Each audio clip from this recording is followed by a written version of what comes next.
Lake city Udaipur में आज गोवर्धन पूजा के साथ महिलाओं ने अपने दिन की शुरुआत की। दीपावली का दूसरा दिन महिलाओं के लिए खास माना जाता है और ऐसे में आज शहर की महिलाओं ने गोवर्धन भगवान की पूजा अर्चना की। इस अवसर पर आज सुबह से ही घरों में गायों को सजाने का काम शुरू हुआ और बाद में हर घर के बाहर गोवर्धन भगवान की पूजा अर्चना की गई। खेखरे के पर्व के मौके पर उदयपुर के कृषि विज्ञान केंद्र में स्थित गौशाला में उदयपुर के सबसे बड़े गोवर्धन को बनाया गया। करीब 30 फीट के गोवर्धन की पूजा की गई। बाद में गौशाला की गायों के साथ ग्वालों ने खेल खेला।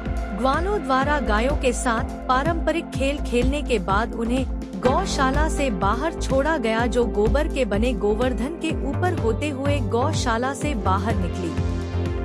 कृषि विज्ञान केंद्र में करीब 150 गायों को गोवर्धन भगवान के ऊपर से निकाला गया। पारंपरिक रीति रिवाजों के अनुसार गोवर्धन की पूजा करने के बाद गायों को गोवर्धन के ऊपर से निकाला जाता है। बरसों से चली आ रही इस परंपरा में महिलाओं की भूमिका महत्वपूर्ण रहती है। वहीं दूसरी ओर दीपावली के दूसरे दिन लोगों ने अपने रिश्तेदारों के घर घर जाकर भी बधाइयां दी। कृषि विज्ञान केंद्र में आयोजित हुई इस परंपरा को देखने के लिए बड़ी तादाद में लोग परिवार सहित पहुंचे। डॉक्टर प्रफुल्ल भटनागर, वरिष्ठ वैज्ञानिक एवं संस्था प्रमुख, विद्या भवन कृषि विज्ञान केंद्र बड़गांव उदयपुर। 1984 में ये डेयरी की स्थापना हुई थी, जब हमने 10 गायों से ये डेयरी शुरू की थी और आज हमारे पास में 100 प्लस 78 मतलब कुल 178 की ये डेयरी है, यूनिट है। और इसका मुख्य उद्देश्य जो हमारे किसान भाई हैं, उनको जो किसान हैं और जो उनके परिवार हैं, उनके यहाँ भी अच्छा दूध हो, उनके यहाँ भी अच्छा कार्यक्रम हो, उसका उद्देश्य रहता है। यहाँ आके प्रशिक्षण लेते हैं। हमारे बहुत सारे पशु चिकित्सक जो हमारे LS हैं, पशु धन सहायक हैं, वो भी यहाँ आके प्रशिक्षण लेते हैं और ये साल भर हमारा ये कार्यक्रम चलता रहता है। तो इस डेयरी का जो मुख्य उद्देश्य वो जो दूध उत्पादन नहीं है, ये एक तरह से प्रशिक्षण के लिए डेयरी है और वैसा ही किसान अपने खेतों में जाके करे, अपने घर पे जाके करे, ये हमारा उद्देश्य है।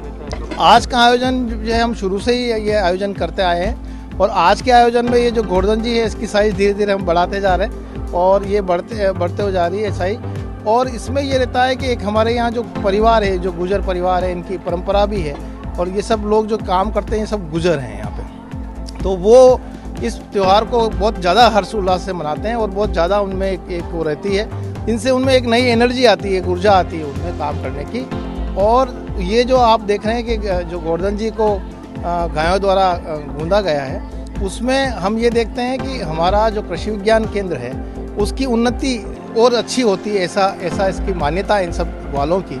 और इनकी मान्यता को मानते हुए हम लोग ये कार्यक्रम यहाँ करते हैं, ताकि ये इनको एक ऊर्जा इनमें आवे कि हम इस साल भी गोवर्धन जी ने बहुत अच्छा किया है, तो हम भी उत्पादन जो है अधिक से अधिक करेंगे। देखिए, आज का दिन जो है वो बड़ा ही अद्भुत दिन है और गोवर्धन पूजा और नववर्ष के वर्ष पर हम हमेशा जो हैं वो यहाँ पर कृषि विज्ञान केंद्र में आते हैं। कृषि विज्ञान केंद्र में जो हमारे ये त्यौहार है, उसकी वैज्ञानिकता, इसकी सत्यता, उसको मूल्य को, इसके महत्व को समझाने की कवायद जो है वो प्रतिवर्ष की जाती है। और किस तरीके से एक बड़ी रस्म जो होती है, गोवर्धन गचरई की गौ माता जो है अपने खुर से जो है वो गोवर्धन जी, जो करीब 40 फीट के गोवर्धन जी है, उन्हें गचरती है। ऐसी मान्यता भी है कि उनके खुर में जो है किसी प्रकार की बीमारी जो है वो नहीं लगती है। और साथ ही एक बड़ी परंपरा जो द्वापर युग से ही लगातार आज के दिन तक जो है वो चली आ रही है और प्रतिवर्ष इसका आयोजन जो है वो यहाँ पर होता है। मैं मेरे बच्चे के साथ यहाँ पर आता हूँ और मैं स्पेशल रूप से कृषि विज्ञान केंद्र का जो स्टाफ है, भटनागर जी, उनकी पूरे टीम जो है उनका मैं शुक्रगुजार हूँ कि एक पुरानी जो परंपरा है उसका निर्वहन यहाँ पे किया जाता है। साथ ही आने वाली जो पीढ़ी है उसको किस तरीके से रूबरू कराने की कोशिश जो है उनकी की जा रही है, क्योंकि हमारे त्यौहार जो है उनका महत्व जो है वो समझाने की कवायद है और निश्चित रूप से एक बड़ा प्रयास इनका है। मैं इन्हें भी बधाई जो है वो देता हूँ।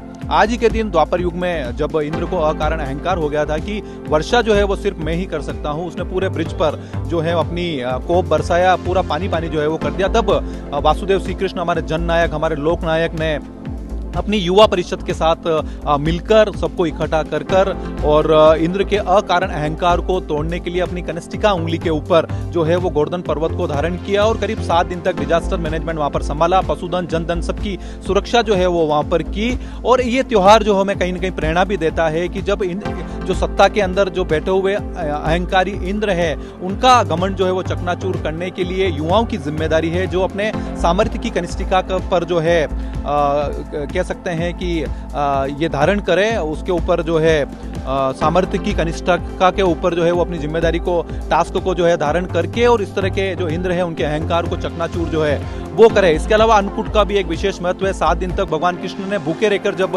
ब्रिजवासियों को इंद्र के प्रकोप से बचाया, तो उसी के तहत जो है जब भगवान श्री कृष्ण भूखे रहे तो गोपियां बड़ी प्रसन्न हुई उनके ऊपर कि भगवान कृष्ण ने उनकी 7 दिन तक अथक मेहनत के बाद उन्हें जो है इंद्र के कोप से रक्षा दिलाई है। तो गोपियां जो है वो काफी प्रसन्न हुई। तो कृष्ण ने भी जब उनसे कहा कि मैं 7 दिन से भूखा हूं, तो गोपियां जो है वो अलग अलग अपने घर से व्यंजन जो है वो बनाकर लाई और कृष्ण को भोग जो है वो धारण कराया। माँ यशोदा जो है वो कृष्ण को 8 पहर में अलग अलग भोग जो है वो धराती थी, भोजन जो है वो कराती थी। तो गोपियों ने 7 दिन के हिसाब से 8 से जब उसको गुना किया तो 56 भोग जो है उस समय हुए। तो 56 तरह के व्यंजनों का भोग जो है वो कहीं न कहीं कृष्ण को उस समय लगाया। उस समय की मान्यता जो है अन्नकूट को लेकर दोनों को एक बार पुनः आप सभी को पुरुषार्थ पर्व पर्वत पर्व जो है गोवर्धन पूजा, उसकी ढेर सारी शुभकामनाएं बधाई।